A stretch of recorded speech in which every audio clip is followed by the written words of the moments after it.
அண்மை செய்தியாக பார்த்து வருகிறோம். தாம்பரம் அருகே கஞ்சா விற்றவன் கைது செய்யப்பட்டிருக்கிறார். அது தொடர்பான அண்மை செய்தியை பார்த்து வருகிறோம்.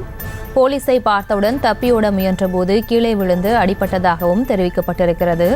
தாம்பரம் அருகே முடிச்சூர் லட்சுமி நகர் பகுதியில் கஞ்சா விற்று வந்த தீபக் என்பவன் கைது செய்யப்பட்டிருக்கிறான்.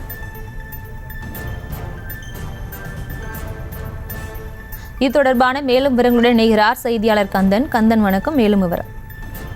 பிரியங்கா வணக்கம். செங்கல்பட்டு மாவட்டம் தாம்பரம் அடுத்த முடிச்சூர் மற்றும் அதன் சுற்று வட்டார பகுதிகளில் கஞ்சா மற்றும் போதை மாத்திரைகள் அதிக அளவுக்கு விற்பனை செய்வதாக புகார்கள் எழுந்த வண்ணம் வந்துள்ளன. இதனால் நாளுக்கு நாள் குற்ற சம்பவங்கள் அதிகரித்து வந்த நிலையில் பொதுமக்கள் பெருங்குளத்தூர் பீர்க்கங்கானை காவல் நிலையத்தில் புகார் அளித்தனர். அதன் அடிப்படையில் துணை ஆணையாளர் பவன்குமார் ரெட்டி அவர்கள் தலைமையில தனிப்படை போலீசார் அமைக்கப்பட்டு தினந்தோறும் தீவிர சோதனையில் ஈடுபட்டு வந்தனர். இந்த நிலையில் அந்த லட்சுமி நகர், அதாவது முடிச்சூர் அருகே உள்ள லட்சுமி நகர் பகுதிகளில் இது மாதிரி சிலர் கஞ்சா விற்பனையில் ஈடுபடுவதாகவும் அந்த பகுதி மக்கள் தெரிவித்தனர். அதன் பேரில் அந்த நபர்களை போலீசார் கண்காணித்து வந்தனர். இந்த நிலையில் அந்த பகுதியை தீபக் என்பதுதான் அதிக அளவில் இளைஞர்களுக்கு கஞ்சா விற்பனை செய்வதாகவும் தெரிய வந்தது.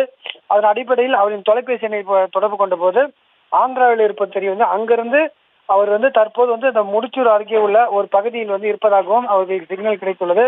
அதை வைத்து தனிப்படை காவல்துறையினை விரைந்து சென்று பார்த்தபோது அந்த லட்சுமினர் பகுதியில் அடையாறு ஆற்றின் அருகே உள்ள அந்த மதுகு அருகில் இருப்பது தெரிய வந்தது. அதனை தொடர்ந்து அவர்கள் அருகில் சென்று பார்த்தபோது தீபக் மற்றும் அவருடைய கூட்டாளிகள் சிலர் கஞ்சா பொட்டலமாக போட்டுக் கொண்டிருந்த போது தெரிய உடனே போலீசாரை பார்த்த அவர்கள் அங்கிருந்து தப்பித்து ஓடிய போது அந்த மதுகு பகுதியிலிருந்து அந்த மேல் பிரிட்ஜிலிருந்து 30 அடி உயரத்திலிருந்து கீழே வந்ததால் இருவருக்கும் எலும்பு கை கால்களில் எலும்பு முறிவு ஏற்பட்டது. உடனடியாக அவர்களை மீட்ட பீர்க்கங்கானை போலீசார் நேரடியாக குரம்பேட்டை அரசு மருத்துவமனைக்கு சென்று அவர்களுக்கு முதலுதவி அளிக்கப்பட்டு அவர்களுக்கு மாவுக்கட்டு போடப்பட்டது.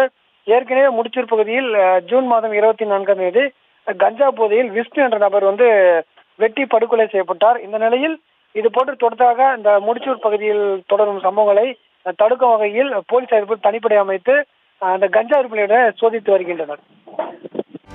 செய்திகளை உடனுக்குடனும் துல்லியமாகவும் தெரிந்து கொள்ள சப்ஸ்கிரைப் பண்ணுங்க.